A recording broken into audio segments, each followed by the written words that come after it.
What do we got?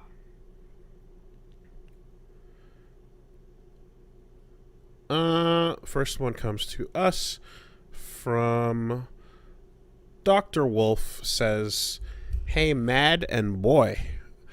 So Okay. recently I got into a big argument with some dumb mind goblins my friend has, as he wanted to get into Monster Hunter World and Iceborne. It was on sale on Steam. He picked it up. Right. I'm a big fan ever Yeah. since I was a kid, so I tried to help him get in.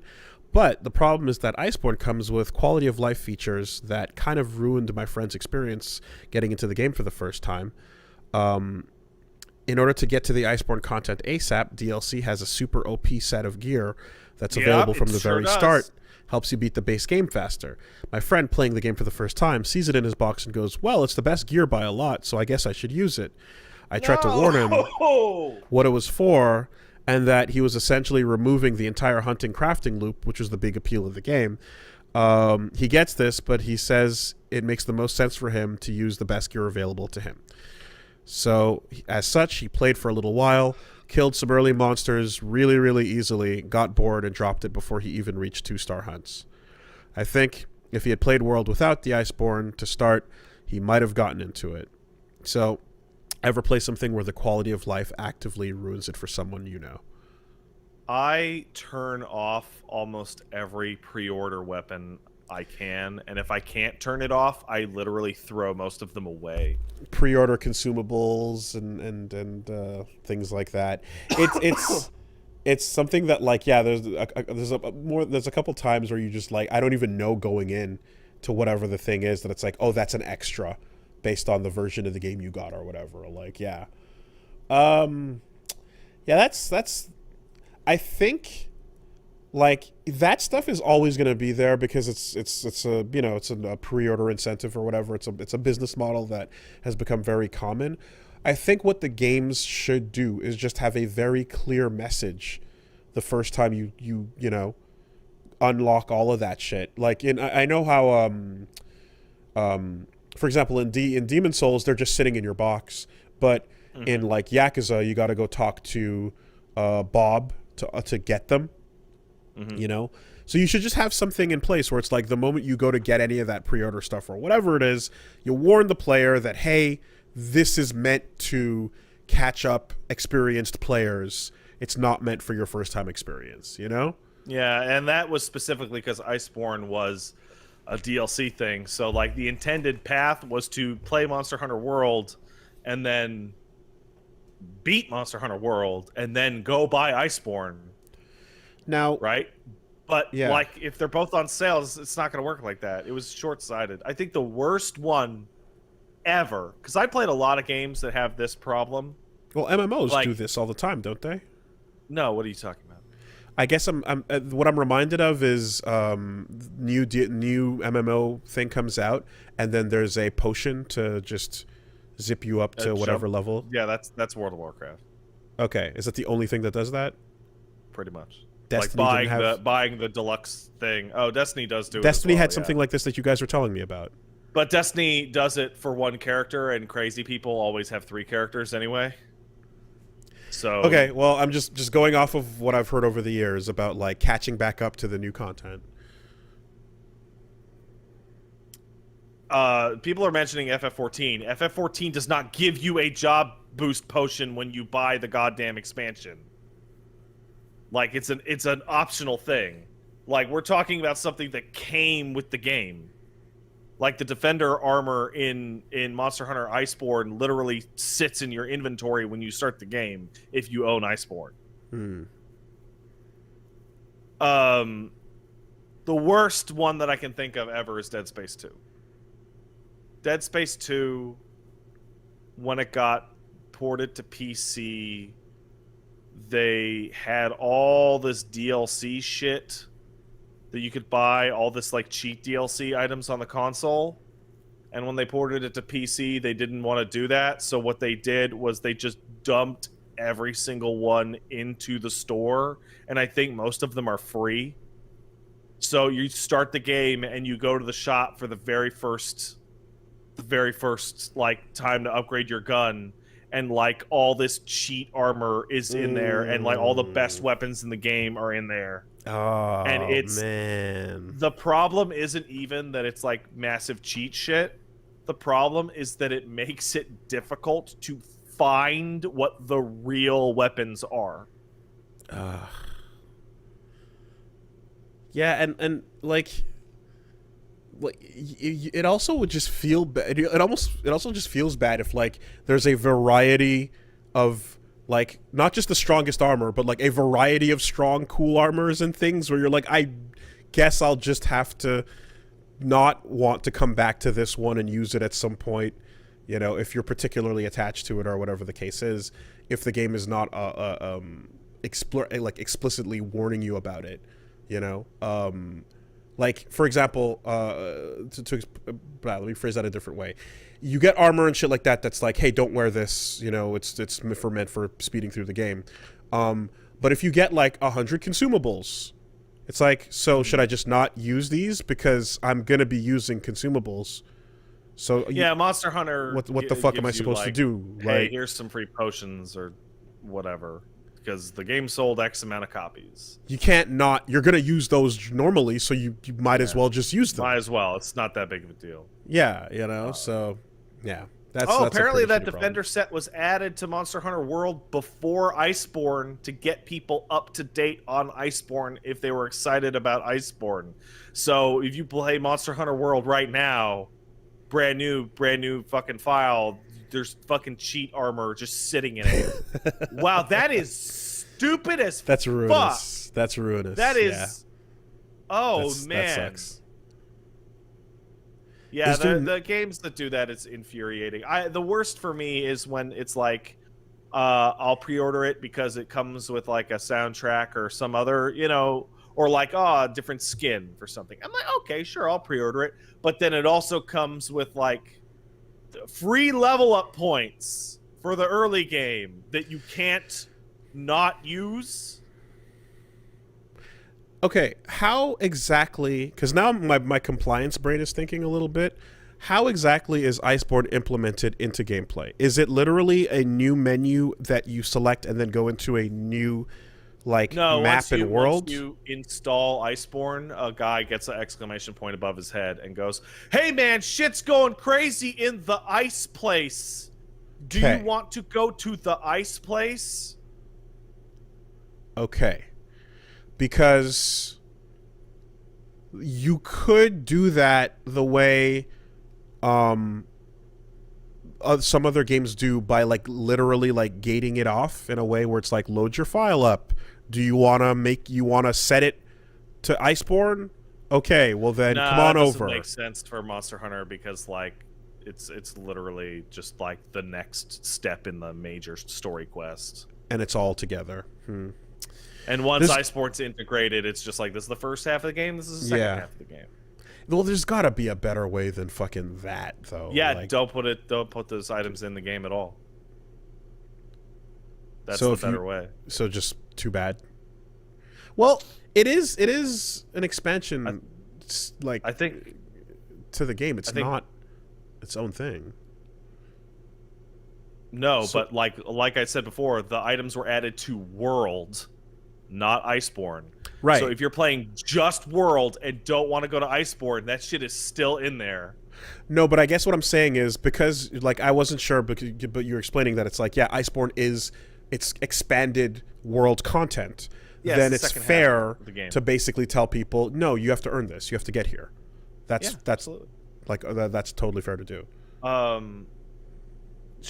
think the Demon Souls remake did it decently, where the new DLC weapons that you get as the pre-order, I forget what it was, but they're decent.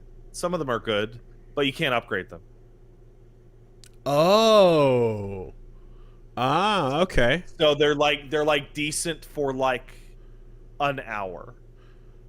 But balance-wise, you can't rely on this in the long run. Yeah, you will absolutely need to trade them out for something. That's pretty good. That's a decent by the compromise. time you get to like 2-1 or 2-2 or something like that. Okay.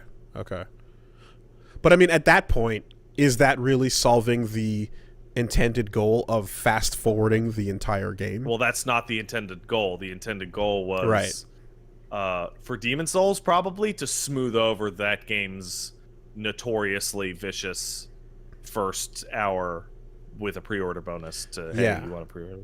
What Capcom wants is for you to fast forward world.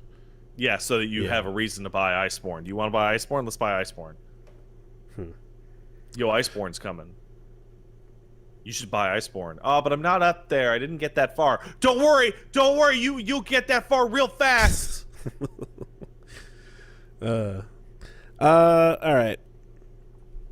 Got one coming in. Hello. Yeah, coming in from Flashy Amoeba, High Fighting Game Cop Wooly, and Secretary of Absolute Dog Pat. A while ago, I was watching a friend play Bethesda's 2017 Prey. How apropos. That is extraordinarily apropos. In one of the starting areas, after taking damage from the mimic enemies, she ran over to one of the water fountains and activated the fountain, restoring 1 HP. She then began alternating between water fountains to restore HP bit by bit. The water fountains could only be activated about once every 10 to 15 seconds, presumably to stop this kind of exploit. I thought it was a little tedious, but accepted that my friend's OCD wanted to take the slow but unlimited method of restoring HP rather than using consumable items they had. She commented this was an example of bad design because it was not fun for her, and I was taken aback seeing as this is a more personal influenced issue than bad design, as it was clearly not the intended method by the devs.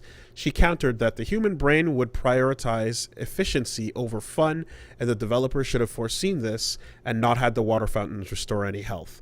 The conversation more or less ended there, but what's your opinion? Is it the responsibility of the devs or not? I think what's really interesting about this is I've been complaining about Dishonored for like 5 days. Because I'm playing Prey, and Prey does not tell me that I'm playing the game wrong. It's something that I very much can't stand about the Dishonored series, and I've been talking about it all week, about how basically my issue with Dishonored is that they give you 10 out of like 13 of your buttons kill people, and every time you kill somebody, the game goes, no, bad, don't bad killing, bad do, wrong, right? And I've been talking about that a lot. But the core of it is that player psychology is more complex than just people do whatever. It's like if you tell people things work a certain way, they'll tend towards a certain way. And I believe it's a quote from Sid Meier, I want to say, that players will optimize all the fun out of a game if you let them. And it's a danger whenever you make an effect in a game that, well, what happens if people take this to its quote-unquote logical conclusion? So I'm pretty sure if you go back to a 2017 stream, you can find footage of me ping-ponging between 2 water fountains because I only had 6 health down from 100, and instead of eating a banana, which would have healed that in 1 second, I could have kept the banana and then ping pong between these 2 water fountains for a minute and a half. Now, completely divorced from whether or not you would perform this action in a circumstance when you needed it, are you pro or anti-goblins in this scenario? I think that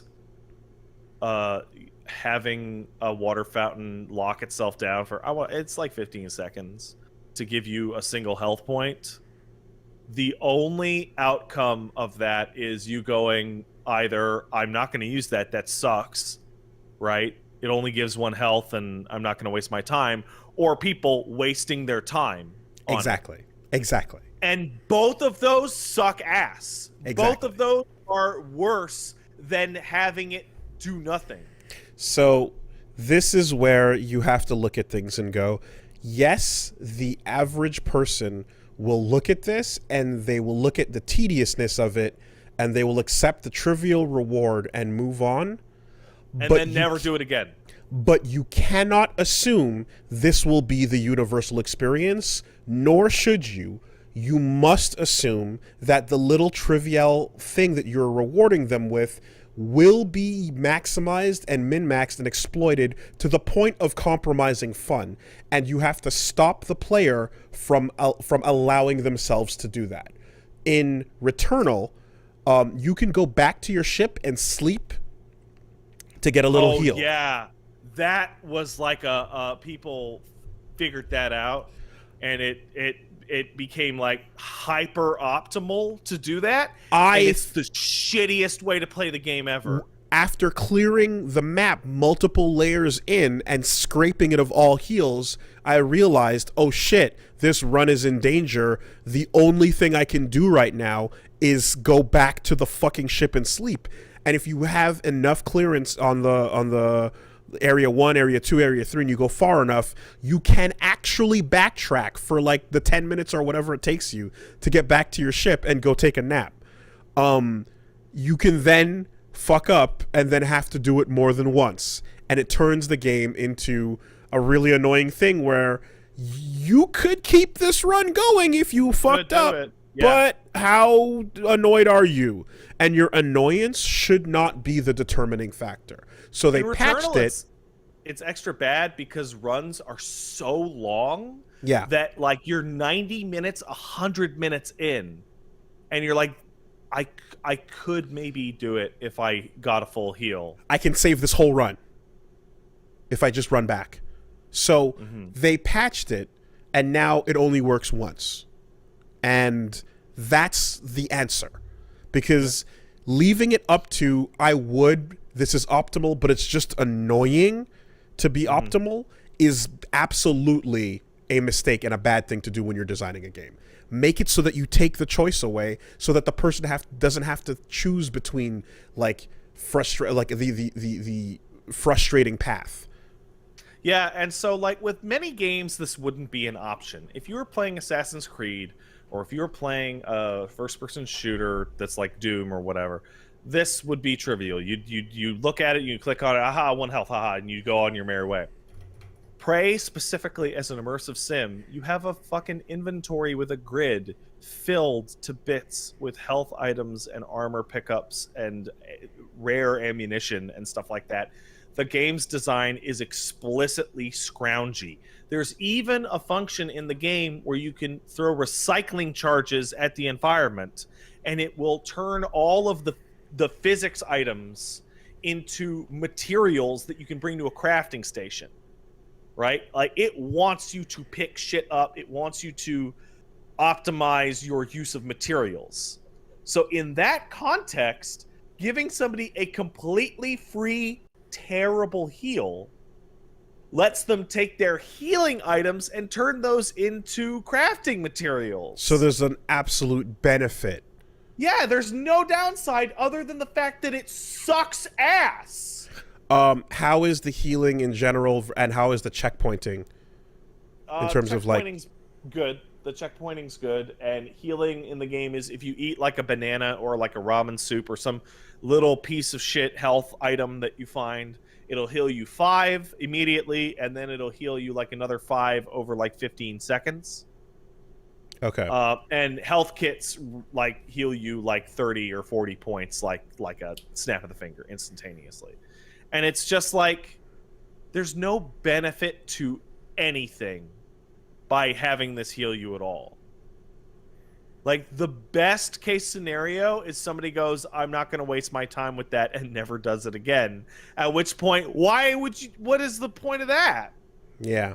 No, it's just like if your whole point is this thing is a refreshing, small, trivial heal, but you know, it'll, if you come across it and you get lucky, then you'll be happy you're there. Then have it do it once. You know, that's you have to limit that kind of thing. You have to absolutely account for the goblins. You have to build around goblins and make it so that goblins are not the best way to go about this. And goblins will find a way to exist anyway. They'll exist in other things, but the min-maxing process, if you can take the frustrating route out of people's hands, so they don't even have to go down this road of like hating the fact that they're doing it because this is the way that makes the most sense. Because that just comes down to like, how much do you care? And people care about that type of thing more than others. Min will spend weeks to months doing the same thing over and over again to optimize in order to make sure that he plays as smoothly as possible. He doesn't give a fuck. He has infinite patience for that. He kind of likes it. That's So not everybody. I'm actually diving into this. This is a deeper problem than I originally anticipated, that I did not understand because I'm not that far into Prey. And on a whim, I just typed in the phrase water prey into the game to discover that water fountains in that game have a secondary function. There is a side quest you can complete that has the water regenerate your MP. So the water fountains are supposed to be initially useless, but usable, and then later they will regen your psychic energy at a significant rate, which turns them from a useless function into an overpowered function. So then you are absolutely incentivized strongly to do this dumb shit. So the intended design must be: you see a water fountain, go over to it, realizes it heals you 1, oh, that's not worth it, but you know that you can use water sources as an item or a benefit. Then later you unlock the psi regeneration and you get told to go use it, and it regens your psi bar, and you go, oh cool, now all those water fountains that I've been seeing and knew were there because I used them to heal myself 1 HP when I passed by them. And it's like, yeah. Game design is really interesting, man. It really apparently is. that upgrade is like insanely broken. Mm. Like, apparently it regenerates the shit like super hard and makes your psi powers like infinite.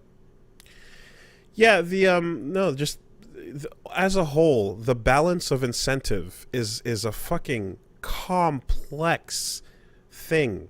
And like there's a fulcrum point that you have to balance it on, that you have to approach, where it's like, the player's willingness to struggle, and the average level of like, fuck it, I'll just keep beating my head against this until I get good enough to get past whatever's in my way, or you describing the inability to play certain genres where, like, if your decisions are suboptimal, you turn into a fucking goop pile and So melt I've off the chair. discovered that out of a bar of 100 default, drinking water in Prey will give you 50 points of psi energy. So 2 of those sips will put you to full, and those sources are everywhere. So you need them, yeah. But it's like, I don't see why you needed to give it a health point. People know what a water faucet looks like. Like, people. Mm-hmm. Now this kind of thing, I always find really interesting when people get creative with their solutions, because it shows that you're thinking about all these aspects of the game. If a game decides to put limited enemies in an RPG, it means that it doesn't want you to overlevel. It means that it wants you to be stuck at a certain place by the time you get to whatever boss, because you are literally unable to go find more experience anywhere in the game, right? Mm-hmm. But knowing that some people like that, and knowing that some people would want to level up or do whatever in a game like The Last Story, you have the literal enemy boss fountain room that spits out grunts to fight before you go into a boss fight, just for that purpose. It's funny because there's the 2 extremes of this, and I think Prey is probably on one extreme, because I described earlier I went off the beaten path and found a plan that lets you make level ups. Like, just straight up make level ups. And the immersive sim genre is always about, like, breaking that shit. Like, oh, I stealthed in the back in the Deus Ex and killed that lady with the hanging potted plant and never had to do the Chinatown level. Shit like that. And the opposite, the game that goes the hardest in terms of no, you're gonna fucking level up when I tell you, is Lost Odyssey, where the XP thresholds for level ups are at extremes. So like every level up to level 10 is like 100 XP, but the trip from level 10 to 11 is like 20,000. And then in the next area, after you beat the boss, all the enemies start giving you 5,000 XP. So you immediately hit the new level cap. And then the next jump is 100,000. I tried to grind in Lost Odyssey and discovered that you it get does punished. not want you to. You get punished, goes, yeah. This is the level you're gonna fucking be when you fight the boss. One door later, they're gonna give you in more than enough, and you'll be happy with it. But stop, and fucking and move forward. I that version of like just accounting for grinding with the last story boss fountain thing is like, I bring that up because it's just like it's inelegant, but it basically addresses people who are like, I know you want to run back through the area, you don't have to, It's not a pretty solution, but it solves that problem and goes, here, don't make the game less fun for you, stand outside this room, fight these grunts until you're done, and then walk inside, Anyway, yeah, that's a really interesting question.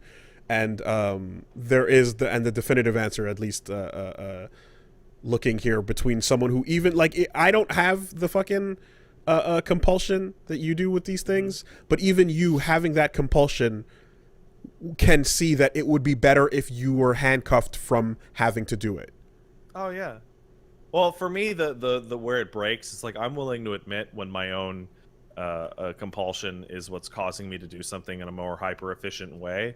But the breaking point for me is that when I look at the fantasy scenario in which that compulsion didn't exist, and does the situation still kind of suck or be pointless, then what the fuck is the point of it being there at all? Right.